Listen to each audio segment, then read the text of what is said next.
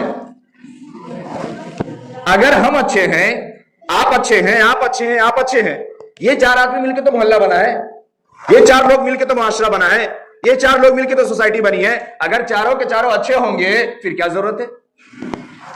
تو حقیقت یہ ہے کہ ہم ہی اچھے نہیں ہیں۔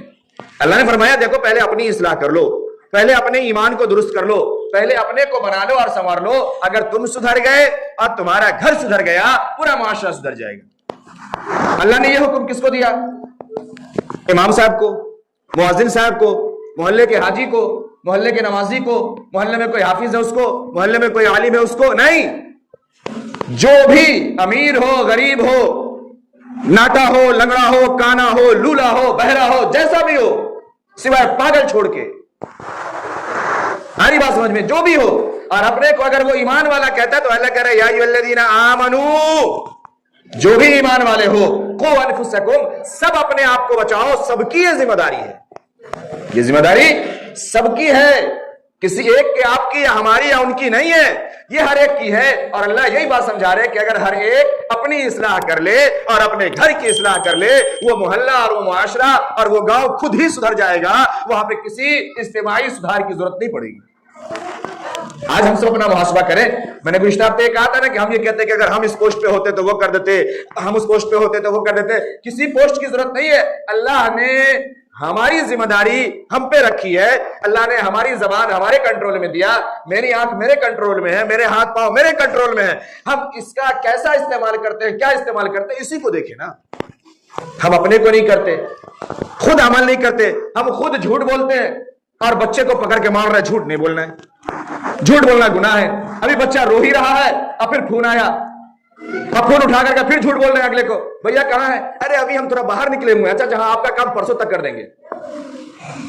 وہ بیچارہ سوچ رہا ہے ابھی مار لگی ہے جھوٹ بولنے کی وجہ سے، میرا رونا ختم نہیں ہوا اور یہ انسان مجھے جھٹ بولنا سکھا رہا ہے۔ ارے بات سمجھ میں آ رہی ہے آپ کو؟ پھر وہ اولاد ماں باپ سے جھوٹ نہیں بولے گی، وہ اولاد ماں باپ کو آگے چل کے مارے گی نہیں، وہ اولاد کوٹے گی نہیں، وہ اولاد بھی تو سمجھ رہے کہ جب یہ اپنے رب اور اپنے نبی کی بات نہیں مان رہا ہے، یہ مجھے کیا سکھا رہا اور میں کیسے مانوں؟ بھائی قرآن اور حدیث کا مکلف یہ صرف اولاد تھوڑی ہے، اولاد سے پہلے گارجین ہے نا، ماں باپ ہے نا۔ جب ماں باپ خود پریکٹیکل نہیں ہے، اولاد اس لیے پریکٹیکل نہیں بن رہی ہے۔ آج جب لوگ کہتے ہیں نا، اکثر کہتے ہیں مام صاحب اس کو کہیے نا نماز نہیں پڑھتے، ان سے بہت سیدھا سا سوال ہوتا ہے، آپ پڑھتے ہیں؟ آپ کسی خاتون سے پوچھیں تمہیں نماز پڑھے ہوئے کتنے دن ہو گئے، آپ کو سمجھ میں آ جائے گی بات۔ ماں نماز پڑھی نہیں کبھی جب سے بچہ پیدا ہوا، حمل سے لے کر کے 18 سال 20 سال کا بچہ ہو گیا ہے۔ اب جب بچہ کھلے طور پہ آوارہ ہو چکا ہے، نشیڑی گجری بھنگیڑی ہو چکا ہے، آپ کے محلے کے اور آپ کے علاقے کے جتنے یہ آدھے کنسٹرکشن والے بلڈنگ ہیں، ان پاک زمین کو دھرتیوں کو ناپاک کر رہا ہے بیٹھ بیٹھ کر کے، اب کہہ رہے اس کو کہیے نا ذرا نماز پڑھے، اس کو کہیے نا ذرا سدھر جائے۔ 18 سال 12 سال 15 سال کا ہو گیا، آپ نے کچھ کیا نہیں، سدھرنے والا کام یہ کیا سدھرے گا؟ ہم کیا سمجھے؟ ہماری ذمہ داری صرف یہ ہے اولاد کو صبح شام دن بھر میں 4 کپڑے دھل کے دو کہ وہ پہنے اور عیاشی کرے، اور جب وہ باہر سے آئے تو اس کو نخرے اٹھا اٹھا کے تیل لگا لگا کے اسے کھانا کھلاؤ، اچھا یہ ماں باپ ہونے کی ذمہ داری ہے۔ تو جو ذمہ داری ہم نے نبھایا وہ ہمیں پھل مل رہا ہے، ویسے ہی پھل مل رہا ہے۔ بھائی سڑکوں کے اوپر، کھیتوں میں، کھلیانوں میں، میدانوں میں بہت سارے پیڑ ہیں، ان پیڑ کو کبھی آپ پانی دینے کے لیے گئے ہیں کیا؟ لیکن وہ پیڑ کھڑا ہے یا نہیں ہے؟ اس پیڑ میں پتے اور ڈھالی ہے یا نہیں ہے؟ اس پیڑ میں کانٹے ہیں یا نہیں ہے؟ اس پیڑ کے اگر بغیر میں گندگی ہے یا نہیں ہے؟ آپ کو ایک پیڑ دور سے دکھائی دے رہا بہت خوبصورت ہے، آپ دیکھ رہے ہیں کہ یہ پیڑ بھی پھلدار ہے، یہ پیڑ بھی اچھا ہے، لیکن جب اس کے قریب جا رہے ہیں معلوم ہوا کہ اس کے ایک کٹھا آگے پیچھے چاروں بغل اتنا جنگل ہے، اس پیڑ کے جڑ تک ہم جا ہی نہیں سکتے۔ بات سمجھ میں آ رہی ہے آپ کو میں کیا عرض کر رہا ہوں؟ حالانکہ پیڑ اچھا ہے، پیڑ کام کا ہے، پیڑ پھلدار بھی ہے، لیکن ہم اس تک نہیں جا سکتے۔ کیوں؟ چاروں طرف سے اسے خطرناک قسم کے جنگل نے گھیر رکھا ہے۔ ان جنگلوں کو پار کرنا آسان نہیں ہے، کپڑے بھی جائیں گے، ہاتھ پاؤں بھی جائیں گے، اور لوگ بتاتے ہیں کہ ان جنگلوں میں بہت سارے قسم کے سانپ بھی رہتے ہیں، بہت سارے قسم کے دوسرے جانور بھی رہتے ہیں، اس میں زہریلے اور موذی کیڑے بھی رہتے ہیں۔ ہم دیکھ رہے ہیں وہ پیڑ ہے، پھل بھی ہو رہا ہے، گر بھی رہا ہے، سڑ بھی رہا ہے، سب کچھ ہو رہا ہے، اس سے فائدہ نہیں اٹھاتے۔ آج ہماری اور ہماری اولاد کا حال یہی ہے، ذات ہے اس کی، وہ تناور بھی ہے، فلاور بھی ہے، ہم اس سے فائدہ اٹھا سکتے تھے، لیکن وہی پیڑ، وہی ایک درخت جب کوئی باغ والا لگاتا ہے، کوئی مالی لگاتا ہے، جب اس کے پھول کو اسے توڑنا ہوتا ہے اور اس کے پھل کو اسے فائدہ اٹھانا ہوتا ہے، پھر وہ اپنے اس پیڑ کے ارد گرد جنگلوں کو جمع ہونے نہیں دیتا۔ ہماری بات سمجھ میں؟ دیہاتی بھاشا میں شاید میں یہاں کی بات کر رہا ہوں، ہم لوگ کسان، کھیت اور گاؤں کے، اور اب پیڑ کاٹ کاٹ کے شہر کے ہو گئے ہیں۔ تو اگر ہمیں جس پیڑ سے فائدہ اٹھانا ہوتا ہے، ہم اس کے آس پاس صاف صفائی رکھتے ہیں، کوئی گندگی نہیں ہونے دیتے، تب اس پیڑ سے فائدہ اٹھاتے ہیں۔ آج ہم یہ چاہتے ہیں کہ ہماری اولاد سے فائدہ مل جائے، ہماری اولاد اچھی بن جائے، ہماری اولاد بس ڈائریکٹ ودیش جا کے چیک بھیجنا شروع کرے، اور حال کیا ہے؟ اس کے چاروں بغل جنگل نے اسے گھیر رکھا ہے، اور پھر اس جنگل نے ایسا گھیرا کہ اب ہماری اپنی بھی حیثیت اور اوقات نہیں ہے کہ اس پیڑ تک چلے جائے۔ اسی کا حال یہ، ذرا سمجھائیے نا، ذرا بجھائیے نا۔ جب آپ نہیں جا پا رہے ہیں تو ہم کو کیا ضرورت ہے کہ جا کے آپ کی اولاد سے ہم گالی سنیں؟ کوئی دوسرا جس کو آپ سمجھانے کا رہے، فلانے بابو آپ ذرا کہیے نا ہماری اولاد ہمیں مارتی ہے، آپ کو وہ بابو بھی کہہ دیتا ہے کہ ہاں ٹھیک ہے، وہ بھی نہیں جانتا، کیونکہ اسے معلوم ہے کہ جس بچے کو، جس کی اولاد کو خود اپنے ماں باپ کو گالی دینے میں اور الٹا سیدھا کہنے میں اور اسے مارنے میں ذرا سا کوئی تعامل نہیں ہے، کوئی تردد نہیں ہے، کوئی ڈر اور خوف نہیں ہے، اس کو سمجھانے میں جاؤں مجھے گالی دے، مجھے مارے، کیا ضرورت ہے میں اپنی عزت خراب کروں؟ سمجھ میں آ رہی بات؟ تو بات اصل ایک وہی ہے، نہ ہم اچھے، نہ ہمارا گھر اچھا، ہم چلے محلے کو اچھا کرنے کے لیے، دوسروں کو اچھا کرنے کے لیے نہیں۔ یا ایھا الذین آمنوا قوا انفسکم واہلیکم نارا، پہلے اپنے آپ کو بناؤ، اپنے ایمان کو بناؤ، اپنے کو درست کرو اور خود اچھے بن جاؤ، خود نمونہ بن جاؤ۔ اولاد آپ کو دیکھ کر کے 90% خود ہی بن جاتی ہے۔ جس گھر میں جس چیز کا ماحول ہوتا ہے، آپ پریکٹیکل دیکھیے، اس گھر کے بچے 90% وہ چیز خود جانتے ہیں، 10% اس کو بتانا اور سکھانا پڑتا ہے۔ اور ایسے گھروں کے 10% ہی بچے باہر کی دنیا میں نکلتے ہیں، یعنی وہ اپنا لائن چینج کرتے ہیں، ورنہ 90% وہ اپنی وراثت کو نبھاتے ہیں اور اس کو وہ سمجھ جاتے ہیں، سیکھ جاتے ہیں، چاہے وہ جس پیشے کا آدمی ہو، جس بیک گراؤنڈ کا آدمی ہو۔ آج ایک ہماری قوم ہے اور ایک ہم ہیں کہ ہماری کوئی پہچان نہیں ہے، ہمارا کوئی فیلڈ نہیں ہے، نہ ہماری کوئی دنیا ہے، نہ ہمارا کوئی دین ہے۔ ہم دکھائی دینے میں بھی ایماندار مسلمان نہیں لگتے اور کام میں بھی ہماری کوئی پہچان نہیں ہے، بلکہ اگر معاملات خراب ہوتے ہیں، اگر کہیں پہ کچھ بگاڑ آتا ہے، لوگ سب سے پہلے نام پوچھتے ہیں اور نام کے بعد آگے کچھ نہیں پوچھتے۔ اگر نام مل گیا قوم میں کا کسی کا نام تو آگے کچھ نہیں ملتے، ایک جواب دیتے یا اس سے ہوتے ہی ہیں۔ ہماری پہچان یہ تھی کہ ہم ایسے ہوا کرتے تھے، ہماری یہ پہچان یہ تھی کہ دنیا ہمارے سامنے گرتی تھی، علم میں ہم تھے، ہنر میں ہم تھے، صداقت میں ہم تھے، امانت میں ہم تھے، بڑے بڑے چیزوں کی جو لوگوں کو ضرورت ہوتی تھی وہ ہم سے رابطہ کرتے تھے، ہمارے پاس آتے تھے، ہمارے اکابر نے، ہمارے اسلاف نے، ہمارے پروجوں نے دنیا کے سامنے اپنے کو کھڑا کیا، اپنا لوہا کروایا، اپنی صلاحیت اس کے سامنے رکھی، پھر اپنی شرطیں اور اپنی باتیں بھی اس سے منوائی اور سر اٹھا کر کے جیا۔ آج یہ ہے کہ ہم غیروں کی ہر چیز کو اپناتے گئے، اس غیروں کے طریقے کو، رویوں کو اپنانے میں ہم نے ایمان کو بھی چھوڑا، دین کو بھی چھوڑا، سنت کو بھی چھوڑا، قرآن کو بھی چھوڑا، اللہ کے احکام کو بھی چھوڑا۔ اللہ فرما رہے ہیں نسوا اللہ فنسیہم، تم نے اللہ کو بلایا، اللہ تمہیں بھلا دیا، جاؤ یوں ہی در در کی ٹھوکریں کھاؤ۔ جہاں میں ڈراتی ہے ہر چیز اس کو، ڈراتی ہے جہاں میں ہر چیز اس کو جو بشر خدا سے نہیں ڈرتا۔ اس لیے میرے محترم بزرگ اور دوستو، ایمان کی فکر کرے، یہ ایمان کہنے کا نام نہیں ہے، یہ ایمان کرنے کا نام ہے۔ مسلمان اس کا نام نہیں ہے کہ ہم کسی فارم کے کالم میں اپنے کو مسلم لکھتے ہیں، مسلمان اسے کہتے ہیں کہ جو بندہ ایمانی تقاضے پر پریکٹیکل ہو، عمل کر کے دکھاتا ہے، اس کو مسلمان کہتے ہیں۔ میں اس پہ بہت مرتبہ باتیں کر چکا ہوں تفصیل سے، دعا کریں کہ اللہ تبارک و تعالی ہم تمام کو صحیح سچی سمجھ عطا فرمائے۔ وآخر دعوانا الحمدللہ رب العالمین، جن کی سنت باقی ہے۔ الرحمن الرحیم، الحمدللہ رب العالمین، والصلاة والسلام علی سید الانبیاء والمرسلین محمد وعلی آلہ واصحابہ اجمعین، اما بعد، فقد قال اللہ تبارک و تعالی فی القرآن المجید: اعوذ باللہ من الشیطان الرجیم، بسم اللہ الرحمن الرحیم، ان الذین آمنوا وعملوا الصالحات لا نکلف نفسا الا وسعها اولئک اصحاب الجنہ هم فیہا خالدون۔ وقال اللہ تبارک و تعالی فی مقام: یا ایتها النفس المطمئنہ ارجعی الی ربک راضیۃ مرضیہ فادخلی فی عبادی وادخلی جنتی۔ کم کیجیے اللہم صلی علی محمد وعلی آل محمد وبارک وسلم کما صلیت وبارکت علی ابراہیم وعلی آل ابراہیم انک حمید مجید۔